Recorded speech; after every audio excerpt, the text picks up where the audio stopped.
child, and marveled as the youngster grew and became uncommonly strong. Now the boy, known as Goku, is on his own and has become the sole guardian of his grandfather's most mystical possession, his Dragon Ball.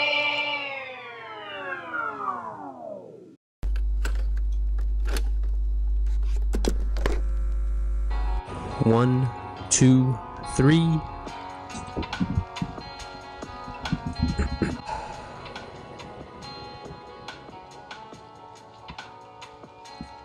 I've called upon the muses of discipline, of authenticity, of courage and enlightenment. And I feel like throughout that course of time, as I've tried to evoke, guide my mind towards these elements that I feel are crucial to the human life, I've been rewarded in kind. It's almost like a testimony I must make.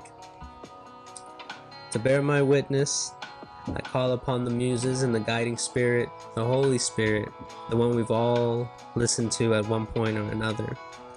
And I ask it to guide my soul and to guide my mind and to guide my throat and to guide my words to the proper ears and with the popular vocabulary, so that we can all rejoice in a guiding message, because the time has come that we should all really start to realize what this is all about.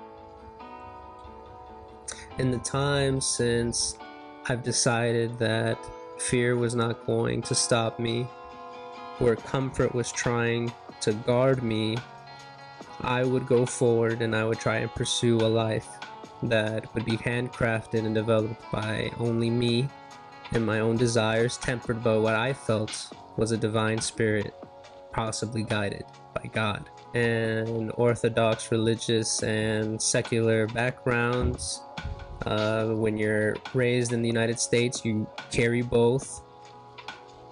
One can either have cause to dismiss or even worse, cause for alarm. On the other end are what the Bible claims, which is glory and rewards beyond measure.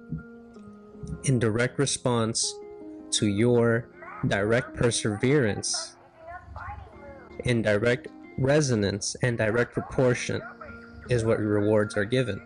The exact same amount of fear and uncomfortable tasks and possible ridicule that you face, in turn, you will also receive guiding rewards. Of course, this is easy to understand, the same way it is easy to understand how a woman may give birth.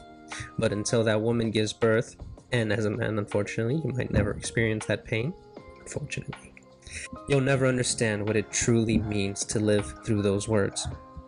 So you have to do it yourself, and each one of us carries our own distinct traits, our own cross to bear, our Goliath in the face of David. For a long time, my Goliath was my own mind, my own fear of my own potential, and fear of falling down and having to pick myself up again. At the same time, I always felt that there was something there picking me up when others would keep falling or others would stay down. I had come from a family that not only dismissed supernatural or mystical experiences, but they actively sought guidance with these energies. They found it in whatever means that they could, either through their own family, secular work, burying yourselves in, school, or secular activities, or you could find it through religion, which is the majority of Hispanic, medium to low income households.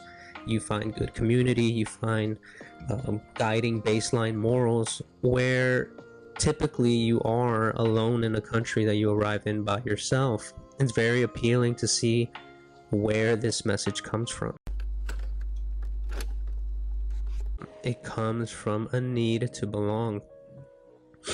And if you don't find this need, that's when these energies go wild. You start to find yourself in isolation.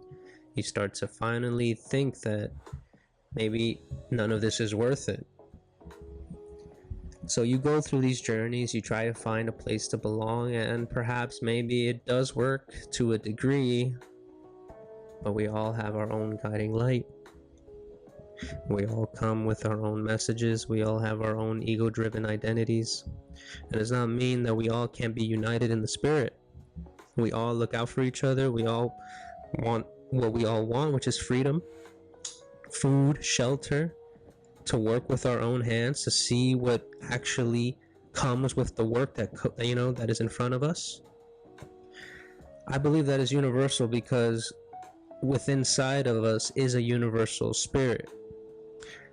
But what emanates from that is particular. It's definitive. It's according to your own desire. It's according to whatever you feel strongly about. The feeling is so close to spirit than whatever the logic may think. We've worked our entire lives as a human history to try and pursue these, knowledge and mysticisms and sciences to try and explain what ultimately is a feeling. I've put it to practice. I've lived a particular set of time just questioning.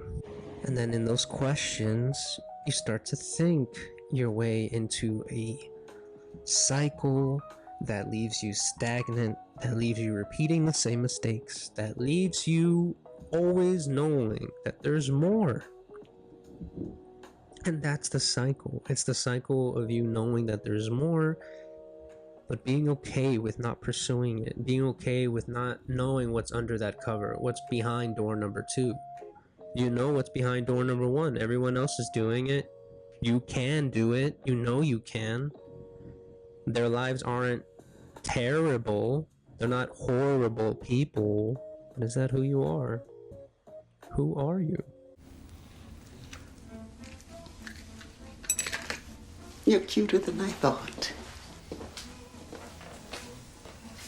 I can see why she likes you.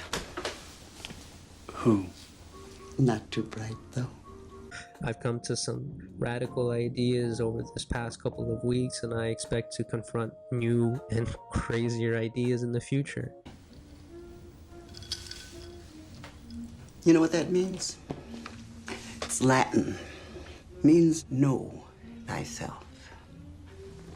I'm gonna let you in on a little secret. Being the one is just like being in love. No one can tell you you're in love, you just know it. But this is a start, as it always has been, but now we're in the air instead of on the ground. We're rooted and we're cemented in our own and sovereign beliefs that naturally flows through one, because it's not told, it's not taught, it's given. And you should just be grateful for that gift that you've been given. We've all been given. Don't let anyone tell you that you should throw it away, or that you should hide it, or that you should shine less just to make others feel comfortable. Our deepest fear is not that we are inadequate. Our deepest fear is that we are powerful beyond measure. It is our light, not our darkness, that most frightens us. Your playing small does not serve the world. There is nothing enlightened about shrinking so that other people won't feel insecure around you. We were all meant to shine as children do. It's not just in some of us, it's in everyone. And as we let our own light shine, we unconsciously give other people permission to do the same. As we are liberated from our own fear, our presence automatically liberates others. We should all shine as children do, and that's our biggest fear. We are all capable of much more than we can ever know. We have pillars, we have things that align with our desires that we know are good for us. Healthy mind, healthy diet, healthy environment, healthy thoughts, healthy people. We know what healthy means. And although we may have our own little quirks that not others will understand, as long as we want what's good for ourselves and what's good for others, that golden rule, we'll be okay. Trust yourself. Go out there and try things. See how the universe rewards you in the face of unknown. It can change the way you try and experience anything that you face in life. And not just in the small things, in the big things. And it might have to start in the small. I want to get more into detail about that, about what I've been going through. And it's going to take a little bit of time, because now I actually have to piece a little bit of this together, and I'm realizing right now, as you can probably tell from the difference between the first three and these next three, it's different this time, and it's more this time. As always, this is an expression in sovereign voice and creative liberty. It's an expression in genuine, feeling, emotion. There's nothing to hold you back from being so vulnerable to people except yourself. Thanks. And I'll see you in the next one.